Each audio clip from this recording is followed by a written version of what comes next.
Et voilà. Parce que à 18 minutes à peu près, je sais que la carte mémoire elle aime pas, du coup il faut changer de vidéo, sinon elle coupe. Voilà du coup pour cette image. Qu'est-ce que je voulais dire? Non, je reconnaissais pas mal. Si juste, je voulais parler de la première lettre. Je vous rappelle juste, on a fait un petit rappel. Ah d'ailleurs, on voit qu'il y avait du texte là, mais qu'ils l'ont rayé. D'ailleurs, parce qu'à l'époque, on grattait les parchemins pour réécrire au-dessus. Par exemple, des vieux parchemins qu'on utilisait, qu'on ne se servait plus, bah, il suffit juste de prendre une lame et de gratter au-dessus, et l'encre partait, on pouvait réécrire au-dessus. Voilà. Et ça s'appelle une miniature, du coup, la première lettre qu'on écrit en grand. Voilà. On est bon. Et dernière chose, voilà. Là, on a toujours une miniature, ça illustre un texte, comme on l'a dit. Ça a été fait en 1350, entre 1357 et 1400. Ça vient, voilà. C'est des chroniques aussi, c'est-à-dire des histoires du Moyen-Âge. Et du coup, ça date pile poil de la période. Et ça s'appelle du coup le pillage de Paris par les soldats. Les soldats de qui? Bah, les soldats des seigneurs qui... Bah, les seigneurs ne peuvent plus les payer parce qu'ils n'ont plus de sous, du coup ils vont piller quelle ville? Paris. Du coup on voit qu'ils arrivent, qu'ils prennent tout, qu'ils volent les maisons, qu'ils prennent tous les meubles de valeur, etc. Et surtout la nourriture, le vin, voilà. Qu'est-ce qu'on peut dire d'autre de ça? Non. Voilà. Du coup, ça, c'est les écorcheurs. C'est-à-dire les gens du Moyen-Âge qui avant étaient soldats, mais qui du coup ne sont plus payés. Du coup, ils vont piller les villes pour pouvoir avoir quand même des sous. Et du coup, les routes ne sont plus sûres. Dernière chose, encore plus simple, moins sympa. Voilà. Ça, c'est...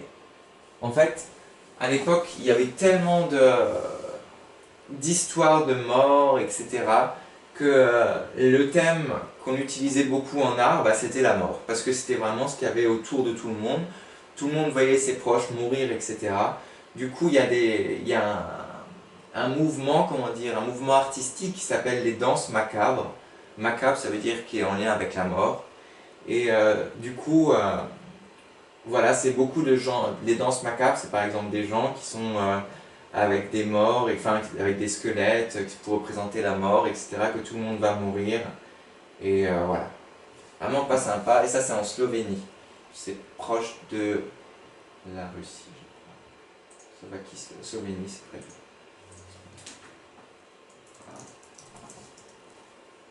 Je regarde juste quelque chose. Pas du tout, c'est à côté de... C'est bien. En dessous de l'Autriche. En dessous de l'Autriche, du coup, la Slovénie. Pas très joyeux.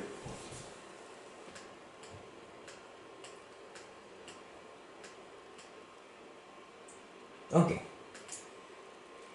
Et c'est la première partie de cette leçon. Deuxième partie va être plus joyeuse. Hein.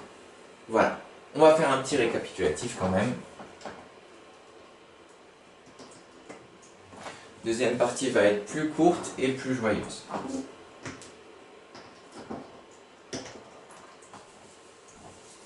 Hop là. On a donc la peste en 1349, la grande famine toujours 1349, la révolte des paysans en 1358, les routes ne deviennent plus sûres à cause des écorcheurs, des anciens chevaliers ou soldats, et du coup, ambiance de mort et de peur. Mais finalement, arrive la fin de la guerre de 100 ans, en 1453, c'est-à-dire à peu près 100 ans après tout ça. On a du coup la fin de la guerre de 100 ans, comme j'ai dit, je cherche mon feutre. Et enfin là, on a un retour à la paix. La peste ne tue plus grand monde, je crois. Et les routes sont de nouveau plus sûres parce que le roi... Bon, je vais vous expliquer ce que va faire le roi Charles VII. Alors du coup, Charles VII, on avait vu que c'était notre dauphin qui était devenu roi grâce à comment ça s'appelle, Jeanne d'Arc. Et du coup, lui, bah, déjà, première chose, il en a marre des seigneurs. Il en a vraiment marre des seigneurs. Parce que les seigneurs, il y avait déjà la bataille de Bouvines, vous vous rappelez, avec les seigneurs et les Anglais qui ont essayé de se battre contre le roi pour montrer qu'ils étaient plus forts. Et là, en plus, c'était les Bourguignons, vous vous rappelez, c'était une famille de seigneurs, les Bourguignons, qui étaient alliés avec les Anglais et qui voudraient justement que les Anglais viennent au pouvoir. Du coup, le roi de France, il en a marre des seigneurs. Alors, dans le temps, le roi de France, pour faire la guerre, il appelait tous ses seigneurs qui avaient leur armée. Chaque seigneur avait à peu près son armée. Du coup, il appelait ce qui s'appelle l'host royal. Host royal. L'host royal, c'est il demandait à tous ses seigneurs et tous les vassaux des seigneurs, c'est-à-dire ceux qui sont, on avait vu les liens de vassalité, etc., suzerains, etc. Et du coup, il appelait tout le monde et il disait « Venez vous battre contre moi ». Ben, je me dis c'est que ça n'a pas marché pour toute l'histoire des Bourguignons parce que les seigneurs, ils n'étaient pas copains avec lui, quoi. Voilà. Du coup, il a décidé de s'en fiche totalement, de se moquer totalement des armées des seigneurs. Il ne veut plus les voir, les seigneurs. Du coup, il n'a plus besoin de leur armée. Il dit « Moi, je vais faire, il dit, ma propre armée royale ». Du coup, il crée sa propre armée de 25 000 hommes, 25 000 chevaliers. Et ces chevaliers, c'est leur métier de servir le roi, de faire partie de l'armée royale. Ok. Du coup, voilà, on pouvait devenir encore chevalier, mais il fallait demander au roi pour entrer en tout cas dans l'armée royale. Du coup, cette armée royale se crée, et le roi n'a plus besoin finalement de l'armée des seigneurs. Et là, ça commence à devenir moins bon pour les seigneurs. Du coup, première chose que fait Charles VII, il s'en fiche de l'armée des seigneurs, il crée sa propre armée, l'armée royale, l'armée française. Ok. Ensuite, le temps passe, il ne peut pas tout faire, Charles VII, mais il a un fils qui s'appelle Louis XI. On se rappelle que X c'est 10 et 1 c'est 1, du coup ça fait 11. Et ce Louis XI, il va obliger les seigneurs, il oblige les seigneurs à donner toutes leurs terres, tout leur territoire au roi. On avait vu que finalement le roi avait récupéré un peu du territoire, il y avait notamment Philippe Auguste, je crois, qui avait récupéré plein de territoires pour le domaine royal. Et bien là, Louis XI, il dit non, non, non, les seigneurs, on en a marre là, vous nous redonnez tous vos terres, et c'est le roi seulement qui possède des terres en France. Et du coup, toutes les terres sont au roi, les seigneurs n'ont plus de terres, et vous vous rappelez, si vous avez quelques souvenirs de la leçon sur la cérémonie de l'hommage, vous savez comment est-ce qu'on devient seigneur, on demande à un autre seigneur... on demande à un autre seigneur de le protéger, etc. Et en échange, il nous donne des terres et un château. Mais là, le souci, c'est que le seigneur, il n'a plus de terre. Il peut plus avoir de vassaux, c'est-à-dire de seigneurs en dessous de lui. Du coup, tout le monde dépend du roi. À l'époque, c'était ça. Vous vous rappelez, il y avait une pyramide. En haut, il y avait les ducs. Ensuite, il y avait les vicomtes, les comtes, etc., etc. Et par exemple, pour aller voir un seigneur, on allait voir par exemple un vicomte, on lui demandait si on pourrait être son vassal, et lui, notre suzerain, il nous disait « Ok, je vous donne une terre, un château, et en échange, vous me devez fidélité, etc. » Ça marche plus du tout. Maintenant, c'est le roi, et le roi seul, qui a qui est au-dessus de tout le monde.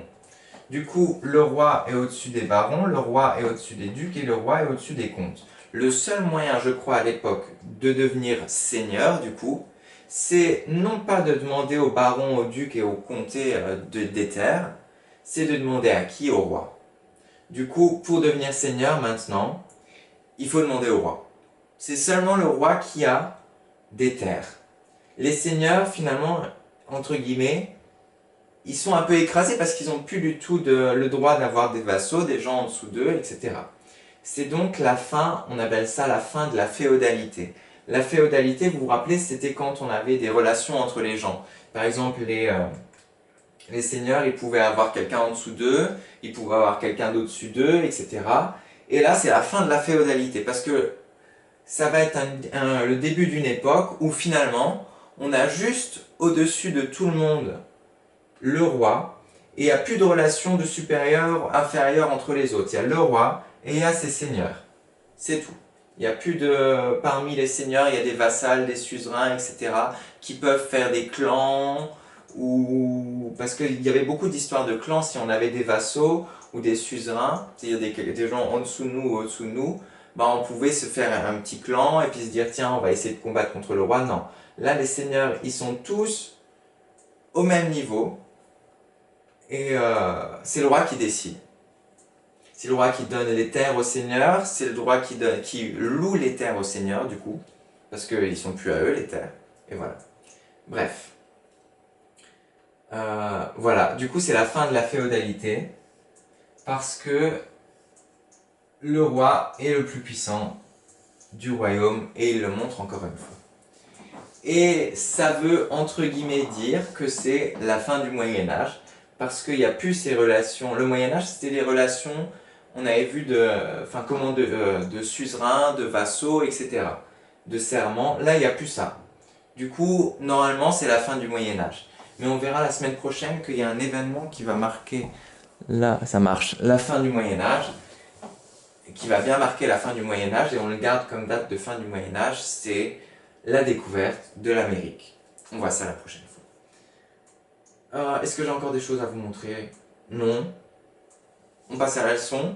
Je vous écris la leçon, puis vous pouvez la recopier après, je vous raconterai ce que j'ai écrit, etc. A tout de suite pour la leçon.